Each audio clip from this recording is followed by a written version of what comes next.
الحمدللہ والصلاة والسلام علی رسول اللہ وعلی آلہ وصحبہ ومن والاه. رب اشرح لی صدری ویسر لی امری واحلل عقدۃ من لسانی یفقہوا قولی. اللہم انفعنا بما علمتنا وعلمنا ما ينفعنا وزدنا علما. آمین یا رب العالمین. حضرات، آج سے ہم انشاءاللہ ایک گفتگو کا آغاز کریں گے جو ربیع الاول میں جو 2-3 اتواریں مزید آئیں گی انشاءاللہ اس میں جاری رہے گی. چونکہ اس مہینے کو نبی اکرم صلی اللہ علیہ وسلم سے ایک خاص نسبت حاصل ہے.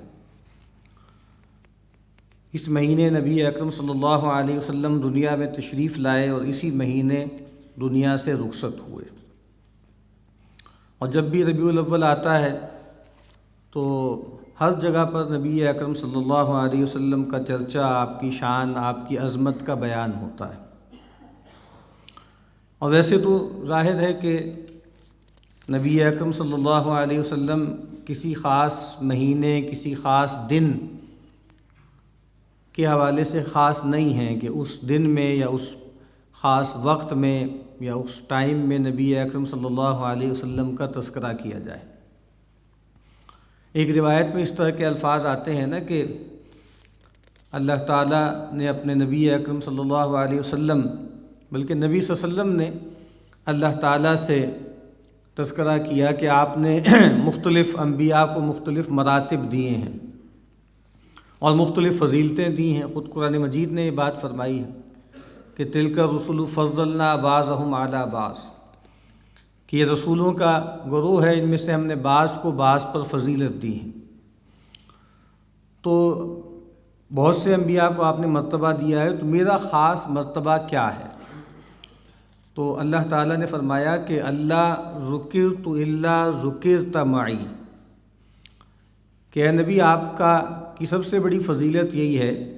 کہ میرا تذکرہ نہیں کیا جائے گا مگر یہ کہ اس کے ساتھ آپ کا تذکرہ بھی کیا جائے گا. تو ہم ظاہری بات ہے کہ جو کلمہ پڑھ کر اس دین میں داخل ہوتے ہیں، لا الہ الا اللہ محمد الرسول اللہ، یا اشہد ان لا الہ الا اللہ و اشہد ان محمدً عبدہ ورسولہ، اور دن میں 5 مرتبہ اذان بلند ہوتی ہے، اللہ تعالیٰ کی الوہیت، اس کی شہادت دی جاتی ہے، اور نبی اکرم صلی اللہ علیہ وسلم ان کی رسالت کی گواہی دی جاتی ہے. اس لحاظ سے تو جو اقبال نے کہا تھا کہ یہ نغمہ فصل گلو لالہ کا نہیں پابند، بہار ہو کہ خزاں لا الہ الا اللہ. تو اس طرح توحید کا یہ نغمہ بہار یا خزاں اس کا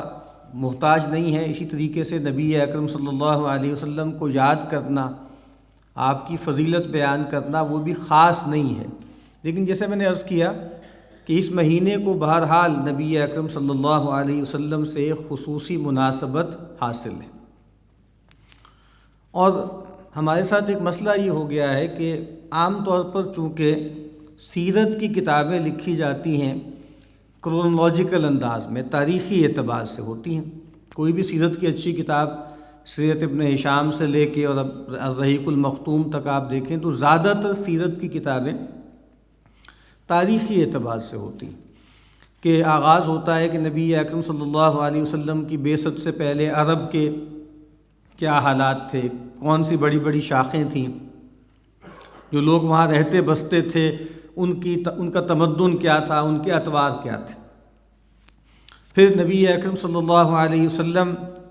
کی جو پیدائش ہے اس سے گفتگو شروع ہوتی ہے. آپ کی کہ بچپن کا کچھ تذکرہ ہوتا ہے، کچھ جوانی کے واقعات ہیں، پھر آپ کی تجارت کے کچھ معاملات ہیں، سیدہ خدیجہ رضی اللہ تعالی عنہا سے آپ کا نکاح ہے، اور ہوتے ہوتے پھر 40واں سال جب آتا ہے تو آپ کی بعثت ہوتی ہے. اور پھر بعثت میں پہلے مکی دور کا بیان ہوتا ہے، اس میں واقعے نسبتاً کم ہیں، ایونٹس چونکہ کم ہیں اس وجہ سے اس کا بیان بھی تھوڑا ہے. اور اس کے بعد جب وہ آپ کا مدنی دور ہے، اس میں کیونکہ زیادہ ہنگامی دور رہا، جہاد و قتال رہا، جد و جہد رہی، بہت سے ایونٹس آئے، تو اس لیے آپ دیکھتے ہیں کہ مدنی دور جو ہے اس کا حصہ بہت زیادہ ہوتا ہے. اور چونکہ رسول اللہ صلی اللہ علیہ وسلم کی زندگی کا ایک بڑا حصہ مغازی پر مشتمل ہے، غزوات پر، جنگوں پر مشتمل ہے، تو سیرت النبی اس کو جو تصنیف کیا گیا ہے اس کے مختلف یونراز ہیں، مختلف اس کی اقسام ہیں۔ تو جو بالکل ابتدائی ہے اس کا نام ہی مغازی تھا، یعنی اس کو ہم سیرت ابن اسحاق کہتے ہیں، اس کو مغازی ابن اسحاق کہتے تھے کہ ابن اسحاق علیہ رحمہ انہوں نے نبی اکرم صلی اللہ علیہ وسلم کے غزوات کی جو تفصیل بیان کی ہے اس کا تذکرہ، تو وہ بہت مبارک ہے اور اس کا بہت فائدہ ہے۔ لیکن بعض اوقات ایسا ہوتا ہے کہ نبی اکرم صلی اللہ علیہ وسلم کی کچھ فضیلتیں، آپ کی شخصیت کی کچھ تخصیصات اور آپ کی زندگی کا جو ایک ذاتی پہلو ہے، جو آپ کی اخلاق و اطوار ہیں، لوگوں کے ساتھ جو معاملہ کرنا ہے، وہ آتا ہے بین السطور، لیکن اس طریقے سے اجاگر نہیں ہو پاتا۔ تو اس میں اس بات کی ضرورت ہے اب ہمیں کہ ہم نبی اکرم صلی اللہ علیہ وسلم کی زندگی کو تاریخی اعتبار سے بھی دیکھیں، لیکن یہ بات کہ ایک تو آپ کی فضیلتیں کیا ہیں، آپ کے مراتب کیا ہیں، اور دوسری بات یہ ہے کہ آپ کی رہنمائی کیا ہے۔ امام ابن تیمیہ علیہ رحمہ کے جلیل القدر شاگرد حافظ ابن قیم علیہ رحمہ، انہوں نے جو سیرت پر کتاب لکھی ہے وہ ایک اس لحاظ سے ذرا منفرد کتاب ہے کہ زاد المعاد فی ہدی خیر العباد، کہ جو خیر العباد ہیں یعنی رسول اللہ صلی اللہ علیہ وسلم، ان کی جو رہنمائی ہے، ان کی جو ہدی ہے، اس کے حوالے سے ہم آخرت کا زاد راہ مہیا کریں، توشہ مہیا کریں۔ تو اس کتاب کا اسلوب یہ ہے کہ ہدیہ فی الصلاۃ، ہدیہ فی الزکوٰۃ، ہدیہ فی الحج، ہدیہ فی الذکر، ہدیہ فی الجہاد، کہ مثلاً آپ کی رہنمائی کیا ہے، نماز میں آپ کی کیا رہنمائی ہے، نماز کے حوالے سے، زکوٰۃ کے حوالے سے، روزے کے حوالے سے، حج کے حوالے سے، ٹھیک ہے، جہاد کے حوالے سے، وغیرہ وغیرہ۔ تو یہ اس طرح کی کتابیں بھی مفید رہتی ہیں۔ اور یہ بات ہمیں معلوم ہونی چاہیے کہ انسانوں کی بنیادی طور پہ دو ٹائپس ہوتی ہیں، اور یہ ہیومن آرکی ٹائپ ہے۔ ایک انسانوں کی قسم وہ ہوتی ہے کہ جو ذات کے ساتھ تعلق، اس سے وابستگی، ایک جذباتی لگاؤ اس میں مضبوط ہوتی ہے، اور ایک قسم وہ ہوتی ہے کہ جو پیغام، فکر، امر اس سے زیادہ وابستہ ہوتی ہے، اور ہمیں دونوں ہی چیزیں درکار ہیں۔ نبی اکرم صلی اللہ علیہ وسلم کی مبارک ذات کے ساتھ بھی ایک جذباتی وابستگی درکار ہے، اور نبی اکرم صلی اللہ علیہ وسلم کا جو پیغام ہے، جو آپ کی ہدایت جو آپ لے کر آئے تھے، جو دین آپ لے کر آئے تھے، اس کے ساتھ بھی ایک عملی تعلق ضروری ہے۔ اور میں یہ عرض کرتا ہوں کہ یہ ایسا نہیں ہے کہ یہ کوئی مسلمانوں کا مسئلہ ہے، یہ انسان ایسے ہی ہوتے ہیں۔ ویسے ذرائع تفنن کہہ رہا ہوں، اس میں کوئی کسی مسلک کی تنقیص مراد نہیں ہے، ایک مزاح کے انداز میں۔ ہمارے دوست خالد ظہیر صاحب وہ کہا کرتے تھے کہ بھائی، وہ انگلینڈ بھی رہے پی ایچ ڈی کے لیے بہت عرصے، تو انہوں نے ایک دفعہ ایک جملہ کہا، بڑا پرلطف جملہ ہے۔ انہوں نے کہا تھا کہ بھائی، عوام جو ہوتے ہیں نا، وہ ہر مذہب کے بریلوی ہی ہوتے ہیں، یعنی عوام اصل میں بریلوی ہوتے ہیں۔ مطلب بریلویت ظاہری بات ہے، یہ کسی مسلک کی بات نہیں ہو رہی، ایک ٹائپ کی بات ہو رہی ہے کہ جس میں محبت، تعلق، ٹھیک ہے نا، اس طرح کی چیزیں ہوتی ہیں۔ اور آپ ہر جگہ دیکھ لیجئے، عیسائیوں کے جو عوام ہیں ان کے ہاں بھی ایسا ہی ہوگا کہ سیدنا مسیح علیہ السلام سے تعلق ذات سے شاید اتنا زیادہ نہ ہو، یعنی ذات سے تعلق ہوگا لیکن فرامین سے نہیں ہوگا۔ کبھی آپ محسوس کریں، ہمارے ہاں جب ابھی جو ہے مولد النبی بھی آتا ہے، عید بقرعید آتی ہے، تو ہمارے ہاں وہ لوگ کہ جو مغرب سے انتہائی متاثر ہیں، وہ اس طرح کی پوسٹ، اس طرح کی جو ہے نا وہ چیزیں جو ہے پھیلاتے ہیں کہ دیکھیے جناب، وہاں پر سیدنا مسیح علیہ السلام کا یوم ولادت جب آتا ہے تو آپ دیکھیے کرسمس میں سیلیں لگ جاتی ہیں، اور جناب یہ ہوتا ہے اور وہ ہوتا ہے، ہر چیز بہت سستی ہو جاتی ہے، اور ہمارے ہاں رمضان میں اس کے برعکس ہوتا ہے، وغیرہ وغیرہ۔ یہ ایک الگ بحث ہے کہ یہ کیا پرسپیکٹیو ہے۔ اصل میں تو کیا ہے کہ جو مذہب ہے وہ بھی ایک کموڈٹی بن چکا ہے نا، تو اب کرسمس کا بھی اصل تعلق کیا ہے کہ وہ ایک شاپنگ ویگنزا ہے، ایک وہ شاپنگ فیسٹیول ہے بس، اور اس کے علاوہ کیا ہے۔ آپ نے کرسمس ٹری لگا لیا گھر کے باہر، وہ سینٹا کلاس بن کے کچھ لوگ آ گئے، بچوں کو انہوں نے کو تحفے شوفے دے دیے، اور خلاص۔ باقی یہ ہے کہ شاپنگ کرنی ہے، اتنی شاپنگ کرنی ہے کہ جیسے وہ کہا جاتا ہے نا کہ آپ اتنی شاپنگ کریں کہ بس جب آپ گر جائیں ڈھہ کے تو تب اس کے بعد آپ شاپنگ چھوڑیں۔ تو اب ہمارے ہاں اس کو لوگ بڑا پسندیدہ خیال کرتے ہیں کہ دیکھیں کیسی بات ہے جی، وہ اپنے پیغمبر کے ساتھ جو تعلق ہے اس کا جو دن ہے اس میں چیزیں سستی کر دیتے ہیں، سیلیں لگا دیتے ہیں، ہمارے یہاں مہنگی ہو جاتی ہیں۔ اس کو چھوڑ دیں کہ مہنگی سستی کیا ہے، اس کو سمجھیں کہ اس ایونٹ کو بھی جو ایک ریلیجیس ایونٹ تھا اس کو کیپٹلزم نے کس طریقے سے اپنے کام کے لیے استعمال کیا، اور ہمارے ہاں بھی لوگ یہ چاہتے ہیں کہ اسی طریقے سے ٹھیک ہے مہنگائی نہیں ہونی چاہیے، لیکن یہ بات کہ یہ کوئی معاشی ایکٹیویٹی کا ذریعہ بن جائے دین محض، تو یہ بات بہرحال خطرناک ہے۔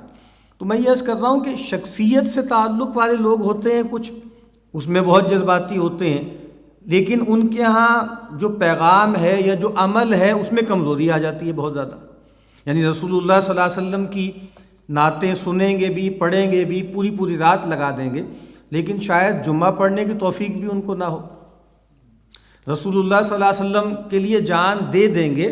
لیکن ہو سکتا ہے کہ بہت بڑے بڑے کبیرہ گناہوں میں مرتکب ہوں۔ تو اب یہ جو لوگ ہیں ان کے بارے میں بھی یہ رویہ ٹھیک نہیں ہے کہ ہم ان کو کنڈیم کرنا شروع کر دیں اور بالکل دیوار سے لگا دیں کہ یہ جو تم نعتیں پڑھ رہے ہو اور رو رہے ہو یہ سب جعلی باتیں ہیں۔ بالکل جعلی باتیں نہیں ہیں، بالکل جینون ہیں، اور یہ ممکن ہے کہ رسول اللہ صلی اللہ علیہ وسلم کے ساتھ آپ کو بے انتہا محبت ہو اور اس کے باوجود آپ دین پہ عمل نہ کر پا رہے ہیں، ہو سکتا ہے، یہ کوئی لازمی تضاد نہیں ہے۔ اس کی مثال کیا ہے؟ بہت واضح مثال ہے، اور یہ صحیح روایت ہے کہ نبی اکرم صلی اللہ علیہ وسلم کی عہد میں ایک صاحب کو پکڑا گیا، شراب انہوں نے پی تھی، اور اس زمانے میں شاید ابھی وہ کوڈیفائی نہیں ہوئی تھی وہ سزا 40 یا 80 کوڑوں والی، تو آپ نے کہا اس کو مارو، جیسے مارو تھوڑا سا سزا کے طور پہ۔ تو لوگوں نے، اور یہ وہ صاحب تھے، وہ روایت میں بیان ہوا ہے کہ وہ جیسے معاذ اللہ کرونک تھے اس مسئلے میں، کئی مرتبہ پکڑے گئے، شراب پیتے ہوئے کئی مرتبہ پکڑے گئے اور کئی مرتبہ ان کو مار بھی لگائی گئی۔ تو جب اب مار لگائی جا رہی تھی تو ایک صحابی وہاں کو موجود ہوں گے، انہوں نے کہہ دیا کہ اخزاہ اللہ تعالیٰ اس کو رسوا کرے، اس کو چین ہی نہیں پڑتا، بار بار ایک اتنی کبھی حرکت کرتا ہے۔ تو نبی اکرم صلی اللہ علیہ وسلم نے فرمایا کہ دیکھو اس کو کچھ نہ کہو، ٹھہر جاؤ، یہ بات نہ کرو، اور آپ نے کہا کہ میں جانتا ہوں کہ یہ اللہ اس کے رسول سے محبت کرتا ہے۔ تو اس کا مطلب کیا ہے؟ اس کا مطلب یہ ہے کہ اللہ اس کے رسول سے محبت کرنے والے لوگ ہو سکتا ہے کہ بے عمل ہوں، ہو سکتا ہے کہ بد عمل ہوں، ہو سکتا ہے کہ ان کے اندر جو ارادہ ہے کمزور ہو، نیکی نہ کر پا رہے ہوں، لیکن اگر وہ پیغمبر کے نام پر ان کی آنکھوں سے آنسو نکل آتے ہیں یا وہ پیغمبر کے لیے مرنے مارنے پہ تل جاتے ہیں تو وہ بے ایمان لوگ نہیں ہیں، یہ بات طے ہے۔ اور ہمارے یہاں کی جو لبرلز ہیں اور جو ماڈرنسٹ ہیں ان سے بہت بہتر ہیں، جن کو پیغمبر سے کوئی تعلق سرے سے ہے ہی نہیں۔ اور یہ بات آپ دیکھ لیجئے گا، تاریخ اپنے ملک کی تاریخ اٹھا لیجئے، 53 میں دیکھ لیں کیا ہوا، 77 میں دیکھیں کیا ہوا، ابھی پچھلے دنوں کیا ہوا۔ اب وہ کوئی گیم تھی، چکر تھا، اس کو چھوڑ دیں۔ سوال یہ پیدا ہوتا ہے کہ وہ لوگ جو نکلے تھے اپنے خیال کے مطابق حرمت رسول کا پہرا دینے یا ختم نبوت کا پہرا دینے، وہ جو عوام تھی وہ بکاؤ بادر نہیں تھی، وہ پیغمبر کے نام پر آئی تھی اور پیغمبر کے نام پر انہوں نے گولیاں کھائی تھیں۔ اور یہ بات بھی ہمیں سمجھ لینی چاہیے۔ ہم لوگ اصل میں، معاف کیجئے گا، ہم میں سے بہت سے لوگ بنیادی طور پہ تماش بین ہیں، ہم بس گپ شپ کر سکتے ہیں۔ جب دین کے لیے قربانی دینے کا وقت آئے گا تو یہی ماجے ساجے جو گلی محلے کے لوگ ہوتے ہیں یہی جانے دیں گے۔ اور اگر آپ کو یاد ہو اقبال نے کیا کہا تھا غازی علم الدین شہید کے بارے میں، کیا جملہ کہا تھا؟ انہوں نے کہا تھا کہ ہم لوگ تو بس باتیں ہی کرتے رہ گئے اور ترخانہ دا منڈا بازی لے گیا۔ اور یہ ترخانہ کا منڈا ایسا تھا کہ پیر جماعت علی شاہ سید تھے اور بڑے پیر تھے، انہوں نے اس کے قدم کو چوما تھا جب اس کی میت پڑی ہوئی تھی۔ تو کوئی بات ہے نا، رسول اللہ صلی اللہ علیہ وسلم کے نام میں آج بھی یہ تاثیر ہے کہ اگر وہ اس کو، ظاہری بات ہے، صحیح یوٹیلائز کیا جائے تو غیر معمولی طاقت ہے، غیر معمولی قوت ہے۔ تو ایسے لوگوں کی ناقدری نہیں کرنی چاہیے، جو کمی ہے اس کی طرف توجہ دلائیں کہ بھائی تم یہ سب کام تو کر رہے ہو، لیکن رسول اللہ صلی اللہ علیہ وسلم کی جو آنکھوں کی ٹھنڈک ہے یعنی نماز، اس کی طرف توجہ ہی کوئی نہیں۔ تم لوگ جو ہے پیغمبر کی مدح تو بہت کر رہے ہو، در و بام کو تم نے سجا دیا ہے، لیکن پیغمبر تو فرماتے ہیں کہ میں دین کے لیے اپنی جان دینے کا انتہائی مشتاق ہوں، جہاد فی سبیل اللہ، قتال فی سبیل اللہ کے لیے میں ہر وقت بےتاب رہتا ہوں۔ تو ان کو یہ بات بتانی چاہیے۔ اور دوسری طرف جو معاملہ ہے کہ وہ بہت سے لوگ کہ جو بہت ٹیکسچولی بہت کریکٹ ہوتے ہیں، یہ اس طرح چلنا ہے، ایسے چلنا ہے، اس طرح چلنا ہے، اور بس یہ چھوڑیں جی کیا لب و رخسار کی کیا باتیں کرنی اور زلف کی اور کالی کملی کی کیا باتیں کرنی، یہ ٹھیک باتیں نہیں ہیں، اس نے بڑی خرابی پیدا کی ہے۔ یہ بتائیے پیغمبر کا پیغام کیا ہے، پیغمبر کیا فرماتے ہیں، پیغمبر ہم سے کیا چاہتے ہیں؟ بالکل ٹھیک بات ہے، پیغمبر صلی اللہ علیہ وسلم جو ہیں، جو پیغام لے کر آئے، جو دین لے کر آئے، اس کے ساتھ تعلق ہمیں نبھانا ہے، اس کے ساتھ وفاداری ہمیں نبھانی ہے۔ لیکن کیا پیغمبر کی ذات سے ہمارا کوئی تعلق نہیں ہونا چاہیے؟ کیا پیغمبر کے لیے ہمیں جذباتی نہیں ہونا چاہیے؟ تو ہونا چاہیے، ٹھیک ہے۔ دو حدیثیں ہیں، ایک حدیث میں نبی اکرم صلی اللہ علیہ وسلم نے فرمایا لا یؤمن احدکم حتی اکون احب الیہ من والدہ و ولدہ، کہ کوئی شخص تم میں سے اس وقت تک مومن نہیں ہو سکتا جب تک کہ میں اس کو اس کے والدین اور اولاد سے بڑھ کر محبوب نہ ہو جاؤں۔ اور پھر آپ نے فرمایا کہ لا یؤمن عبد، کوئی بندہ اس وقت تک مومن نہیں ہو سکتا حتی اکون احب الیہ من والدہ و ولدہ والناس اجمعین، اور کوئی شخص مومن نہیں ہو سکتا جب تک کہ میں اس کو اس کی اولاد، والدین اور تمام انسانوں سے بڑھ کے محبوب نہ ہو جاؤں۔ اور رسول اللہ صلی اللہ علیہ وسلم ایک مرتبہ موجود تھے تو سیدنا عمر رضی اللہ تعالی عنہ نے آپ کا مبارک ہاتھ تھاما اور عرض کی کہ اللہ کے نبی لأنت احب الیہ من کل شیء الا من نفسی، اے اللہ کے نبی آپ مجھے تمام چیزوں سے زیادہ محبوب ہیں سوائے میری جان کے۔ تو ظاہری بات ہے انسان کو سب سے بڑھ کر جس چیز سے محبت ہوتی ہے وہ اس کی اپنی جان ہے۔ یہ جملہ آپ نے عام سنا ہوگا کہ جان بچانا فرض ہے، تو انہوں نے کہا کہ الا من نفسی، تو اللہ کے نبی نے کہا کہ نہیں عمر نہیں، یہاں تک کہ مجھ سے تمہاری محبت تمہاری جان سے بھی زیادہ نہ بڑھ جائے، اس وقت تک بات نہیں بنے گی۔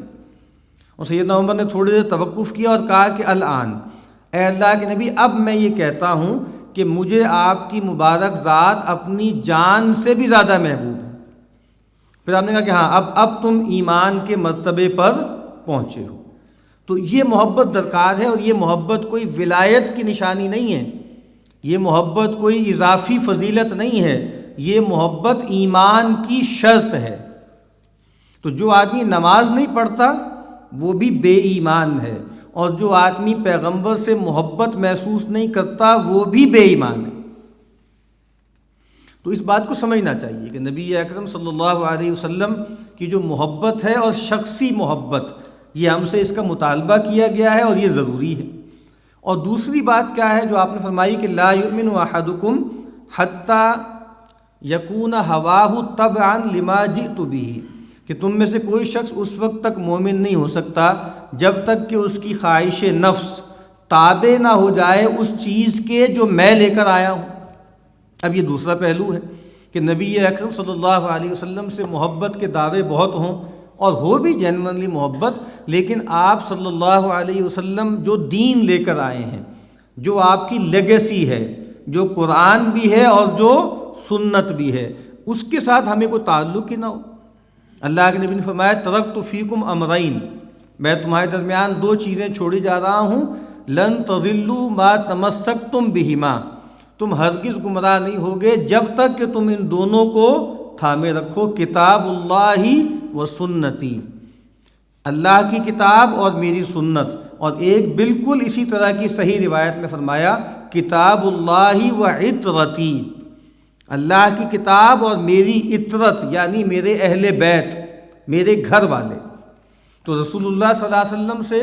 محبت کا تقاضا یہ بھی ہے کہ قرآن و سنت کو اختیار کیا جائے، اور آپ سے تعلق کا یہ تقاضا بھی ہے کہ آپ کو اور آپ کے اہل بیت کو محبوب رکھا جائے اپنے جان و مال، اپنی اولاد اور تمام انسانوں سے بڑھ کر۔ اللہ تعالی ہم سب کو یہ نصیب فرمائے۔